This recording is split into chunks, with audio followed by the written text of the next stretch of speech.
Supriya parody के नाम से, वहीं पर ये ऑब्जेक्शनेबल पोस्ट हुआ। किसी भी तरीके की जो महिला है वो डिग्निटी जो है वो डिजर्व करती है। मेरे फेसबुक और इंस्टाग्राम अकाउंट का एक्सेस कई लोगों के पास है। उसमें से किसी एक व्यक्ति ने एक बेहद घृणित और आपत्तिजनक पोस्ट की। इधर कंगना रनौत पर अभद्र टिप्पणी के मामले में अब महिला आयोग संज्ञान ले चुकी है और सुप्रिया श्रीनेत के खिलाफ बीजेपी चुनाव आयोग से शिकायत भी कर चुकी है। तो वहीं इन सब के बीच हिमाचल प्रदेश की मंडी में सियासी भाव बहुत बढ़ गए हैं। कंगना रनौत की दिल्ली में बीजेपी अध्यक्ष के साथ अहम बैठक हो रही है, तो वहीं सुप्रिया श्रीनेत के सफाई के बयान पर भी बीजेपी पूरी तरह से कांग्रेस पर हमलावर है। कांग्रेस भी दो हाथ करते हुए सरकार से जांच की मांग कर रही है। जो सोशल मीडिया की चेयरपर्सन है वो कह रही है उनके अकाउंट कई लोग डील करते हैं। बहुत साफ है कि कांग्रेस की जो बातें हैं, इनके अकाउंट्स कहां से डील होते हैं, ये देश को समझना चाहिए। कौन कौन सी शक्तियां डिजिग्नेटेड डिजाइन मैसेजेस भेज देती हैं जो सीधे एज इट इज कर दिए जाते हैं, ये अपने आप में इस बात को प्रमाणित करता है कि कांग्रेस और इंडी गठबंधन किसी अज्ञात शक्तियों के हाथ में खेल रहा है। अगर उन्होंने ये कहा है कि ये किसी ने एक्सेस कर लिया है और ये कमेंट डाला है, तो मैं चाहूंगा कि सरकार को चाहिए कि इसका इन्वेस्टिगेशन करे। किन लोगों ने किया है, किसने ये कमेंट किया है, जिसने भी ये कमेंट किया है उसके खिलाफ कार्रवाई होनी चाहिए। अब आपको बताते हैं कि इतना कुछ होने के बाद हिमाचल प्रदेश की लोकसभा सीट मंडी पर सियासत के बढ़ने के आसार कितने तेज हो गए हैं। यहां से बीजेपी ने देश की दूसरी सबसे बड़ी संसदीय सीट मंडी लोकसभा से बॉलीवुड एक्ट्रेस कंगना रनौत को चुनाव मैदान में उतारा है, जबकि कांग्रेस ने अभी यहां अपने प्रत्याशी की घोषणा ही नहीं की है। वैसे बात कंगना की करें तो पिछले साल ही बीजेपी के राष्ट्रीय अध्यक्ष जेपी नड्डा और कंगना के बीच मुलाकात हुई थी। कंगना के पिता ने भी इशारा किया था कि वो चुनाव मैदान में आने वाले वक्त पे उतर सकती हैं। आपको बता दें कि कंगना मंडी जिला के भांबला की रहने वाली हैं, लेकिन मंडी लोकसभा सीट कांग्रेस का गढ़ माना जाता है। यहाँ से पूर्व मुख्यमंत्री वीरभद्र सिंह या फिर उनकी पत्नी ही चुनाव लड़ते रहे हैं और कांग्रेस के हाथ में जीत थमाते रहे हैं। हालांकि 2014 में मोदी लहर में यहाँ बीजेपी ने कांग्रेस के हाथ से जीत छीनकर कमल खिलाने में कामयाबी हासिल की थी और बीजेपी के रामस्वरूप शर्मा ने इस सीट पर कब्जा जमा लिया था।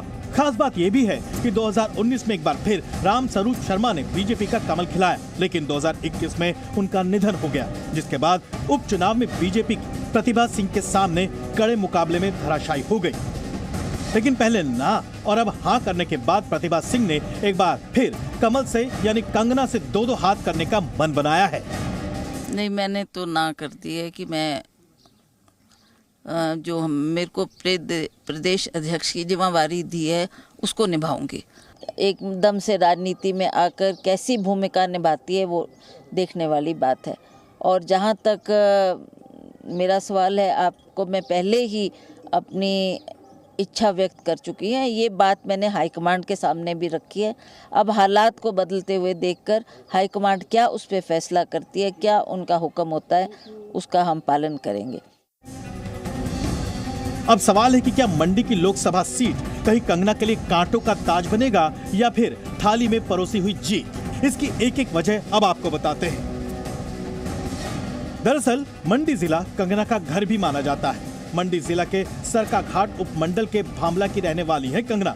उनके पिता अमरदीप रनौत का यहाँ अपना व्यवसाय है, यानी मंडी से कंगना का जन्म से नाता है। लेकिन यहाँ राजपूत मतदाता सबसे अधिक हैं। खास बात यह है कि कंगना रनौत भी राजपूत बिरादरी से ही आती हैं। माना जा रहा है कि बीजेपी ने जाति समीकरण को साधने के लिए कंगना को मैदान में उतारा। प्रदेश की 68 सीटों में से सिर्फ 25 सीटें जीतने वाली बीजेपी ने 9 सीटें तो मंडी से ही जीती थी। ये भी वजह है कि बीजेपी के लिए सबसे सेफ लोकसभा सीट से कंगना रनौत को टिकट दिया गया है। प्रतिभा सिंह की हाँ ना। मंडी सीट से मौजूदा कांग्रेस सांसद प्रतिभा सिंह ने भी पिछले दिनों चुनाव लड़ने से इनकार किया था, लेकिन उन्होंने एक बार फिर चुनाव मैदान में उतरने की इच्छा जाहिर की है। कंगना के परदादा कांग्रेस के विधायक रहे हैं। कंगना के पिता और दादा राजनीति में किसी भी रूप में सक्रिय तो नहीं रहे, लेकिन उनके परदादा 1952 में विधानसभा के सदस्य रह चुके हैं। यानी अब 3 पीढ़ियों बाद उनके परिवार में कोई राजनीति के मैदान में कूदा है। इसी तरह मंडी के लोकसभा चुनाव का तराजू ज्यादातर कांग्रेस के पक्ष में झुकता रहा है। आपको बता दें कि मंडी लोकसभा सीट पर अभी तक 20 बार चुनाव हुए, इनमें 14 बार कांग्रेस ने बाजी मारी, जबकि 5 बार बीजेपी कमल खिलाने में कामयाब रही और एक बार जनता पार्टी ने जीत दर्ज की। वैसे मंडी लोकसभा सीट पर लोकसभा चुनाव 2019 में कुल वोटर थे 12,81,462, जिनमें महिला 6,30,631 हैं और पुरुष वोटर 6,50,796 हैं। अब अगर कंगना रनौत के सामने एक बार फिर प्रतिभा सिंह चुनाव मैदान में उतरती हैं, तो यहाँ बीजेपी कांग्रेस में कांटे की टक्कर होगी, क्योंकि सभी वोटरों के सामने दोनों ही प्रत्याशियों के अपने अपने आंकड़े होंगे। लेकिन कांग्रेस प्रवक्ता सुप्रिया श्रीनेत के सोशल मीडिया अकाउंट से विवादित पोस्ट के बाद नारी शक्ति के बीच चुनावी जंग और तेज हो सकती है। ब्यूरो रिपोर्ट, जी मीडिया। जी न्यूज़।